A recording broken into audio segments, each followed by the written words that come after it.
सिद्धटेक प्रसिद्ध अष्टविनायक तीर्थक्षेत्र त्यांच्या मूळ स्वरूपात आणण्यासाठी शासनाने नियोजन केले आहे. त्यानुसार ब वर्ग देवस्थान असलेले श्री क्षेत्र सिद्धटेक येथील श्री सिद्धिविनायक मंदिर आता लवकरच त्याच्या मूळ रूपात दिसणार आहे. सुमारे 5 वर्षांच्या कालावधीनंतर आज येथील मंदिर जीर्णोद्धाराचा शुभारंभ करण्यात आला.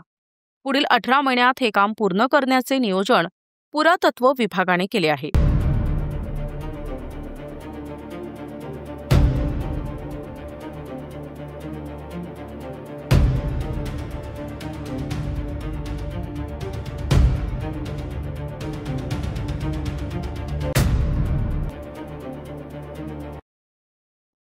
दरम्यान तत्पूर्वी आज हे पुरातत्व विभाग, चिंचवड देवस्थान ट्रस्ट, ग्रामस्थ तसेच या कामासाठी नेमण्यात आलेल्या वास्तुविशारद तज्ज्ञांची बैठक झाली.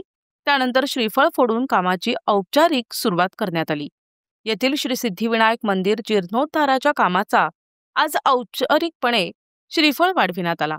यावेळी पुरातत्व विभागाचे सहाय्यक संचालक डॉक्टर विलास वहाणे, चिंचवड देवस्थान ट्रस्टचे विश्वस्त केशव विद्वांस, उपसरपंच रमेश पवार, मनोहर देव, श्रीकृष्ण जोगळेकर, अजित कुराव, अंजली कलमदाणी, किशोर सांगळे, भालचंद्र पुरोहित, सारंग नलगे, अमित खोमणे, बाळासाहेब मोरे, सचिन गुरव तसेच ग्रामस्थ उपस्थित होते. यावेळी वहाणे म्हणाले की मंदिराला लागून आरसीसी बांधकाम चुकीचे आहे. त्यामुळे येथे सागवानी मंडपाचे नियोजन करण्यात आले आहे. हे काम मूळ मंदिराला कोणतेही नुकसान न पोहोचता करण्यात येणार आहे. वास्तुविशारद तज्ज्ञ अंजली कलमदाणी म्हणाल्या की येथील दीपमाळी जमिनीखाली गेल्या आहेत. त्या आता मंदिराबाहेर प्रस्थापित केल्या जाणार आहेत. मंदिरालगत असणारे अनावश्यक बांधकाम काढून टाकले जाणार आहे. विश्वस्त विद्वांस यांनी या कामात ट्रस्टचे सहकार्य असल्याचा विश्वास दिलाय. श्री सिद्धिविनायक मंदिराच्या जीर्णोद्धाराचा कालावधी मोठा असला तरी येथे पर्यायी दर्शन व्यवस्था करण्यात येणार असल्याने दर्शन रांगेत अडथळा येणार नसल्याचे वहाणे यांनी सांगितले.